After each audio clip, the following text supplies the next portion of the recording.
Utang, utang, utang. Ya, hal ini selalu saja hangat untuk diperbincangkan. Apalagi pada awal 2022 ini, Kementerian Keuangan merilis data terbaru soal utang piutang Indonesia. Dari apa yang diumumkan Menteri Keuangan Sri Mulyani, utang Indonesia sudah mencapai angka 7.000 triliun rupiah. Kalau jumlah utang ini dibagi dengan jumlah penduduk Indonesia, per satu orang menanggung 25,56 juta rupiah.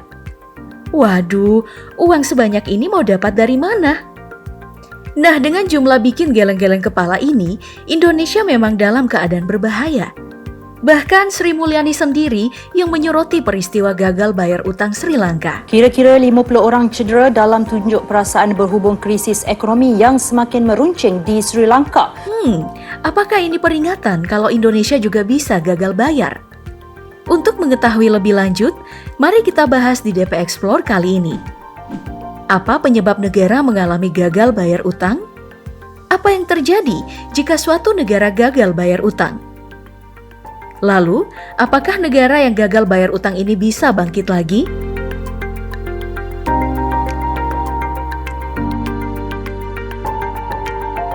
Sama halnya dengan teman kamu yang ngutang berpuluh-puluh purnama yang lalu, atau sebuah toko dan perusahaan, sebuah negara juga bisa saja gagal bayar utang. Bedanya, teman kamu bisa mangkir atau lebih duluan sewot saat ditagih.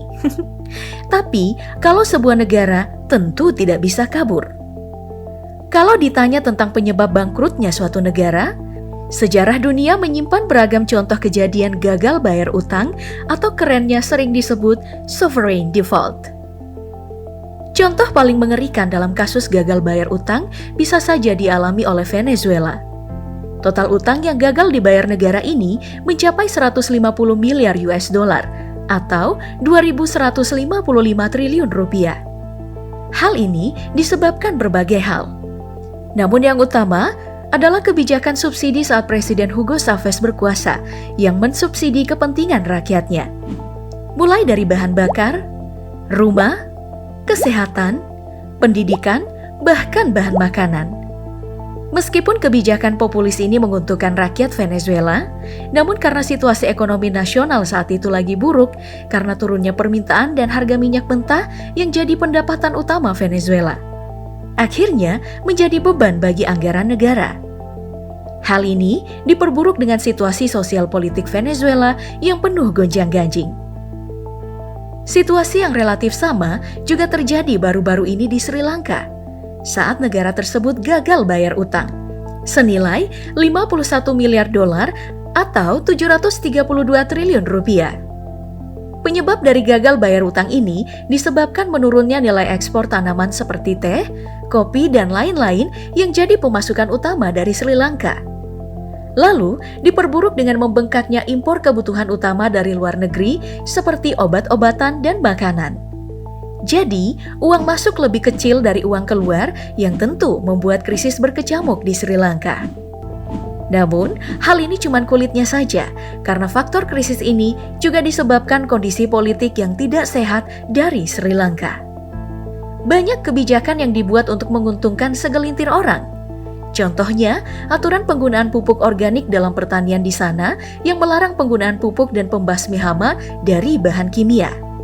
Makanya, para petani harus membeli pupuk organik yang harganya selangit dari perusahaan elit negara yang membuat mereka menjerit.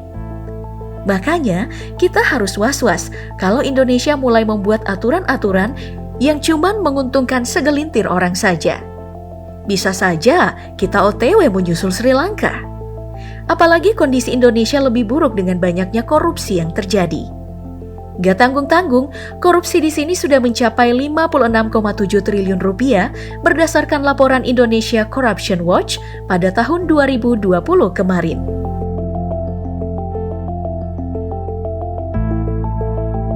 Jika sudah bangkrut dengan berbagai alasan, tentu kondisi dalam negeri negara tersebut tidak baik-baik saja. Warga di sana pasti auto panik.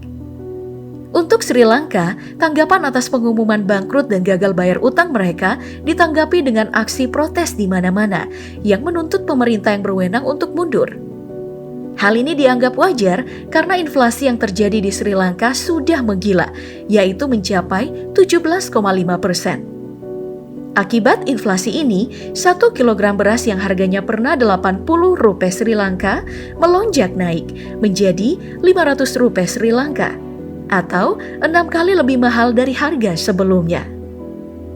Hal ini tentu ngeri banget.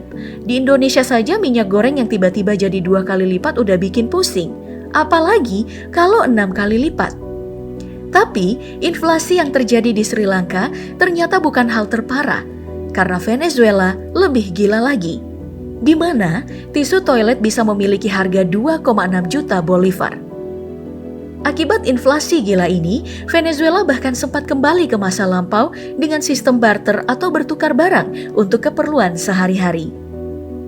Selain inflasi gila-gilaan, hal buruk juga terjadi di sektor sosial. Contohnya saja Yunani, yang juga bangkrut pada tahun 2012, membuat 40% dari warganya menjadi tunawisma, dan pengangguran di negara tersebut terus melonjak hingga 26,5%. Pokoknya, krisis ekonomi adalah hal yang menyeramkan. Karena kalau udah banyak orang yang gak bisa makan, pasti banyak yang memilih jalan pintas dengan melakukan kejahatan. Lalu, apa yang sebuah negara bisa lakukan untuk bangkit dari kebangkrutan yang terjadi? Dari penelusuran yang dilakukan, ada beberapa hal yang bisa dilakukan suatu negara. Pertama, adalah pelepasan aset negara untuk mendapatkan dana talangan. Secara sederhana, cara ini mirip dengan seseorang yang menjual rumah untuk membayar hutang. Namun untuk negara, hal lebih besar terjadi. Contohnya di Sri Lanka pada tahun 2017 kemarin, melepas pelabuhan berarti mereka kepada Cina. Kedua adalah gali lubang tutup lubang. Seperti namanya, metode ini adalah ambil utang dari kreditur lain untuk bayar utang sebelumnya. Dalam kasus negara gagal bayar utang, biasanya dana talangan ini diberi oleh IMF atau International Monetary Fund selaku organisasi yang memang diperuntukkan untuk memperkuat kestabilan keuangan negara yang sedang kesulitan. Hal ini pernah dilakukan Argentina pada tahun 2018 kemarin dan mendapat dana talangan sebanyak 695 triliun rupiah. Kedua hal tadi memang bisa membuat perbaikan keuangan bagi sebuah negara yang terkena default, tapi tidak semua berhasil bangkit. Hal ini disebabkan pendapatan tambahan yang mereka dapatkan biasanya habis untuk memenuhi kebutuhan utama dan meredam konflik dalam negeri. Jadi, semuanya serba jangka pendek. Meskipun ada negara yang juga berhasil dengan metode tersebut, seperti Yunani yang hanya butuh 3 tahun untuk kembali ke pasar global. Lalu, bagaimana dengan Indonesia? Apa negara kita juga terancam dengan gagal bayar utang? Pemerintah masih yakin bahwa Indonesia masih sehat-sehat aja. Karena rasio antara utang dan juga penghasilan Indonesia masih berada di sekitar 40%, yang jadi paling kecil di Asia Tenggara. Bahkan, rasio ini masih lebih sehat ketimbang negara maju seperti Jepang yang rasio utang dan penghasilan negaranya mencapai 200%. Tapi, semoga aja kondisi keuangan Indonesia bisa lebih sehat, gak ngutang dan cuman untuk membiayai proyek-proyek untuk orang kaya aja. Tapi untuk kita-kita aja ya.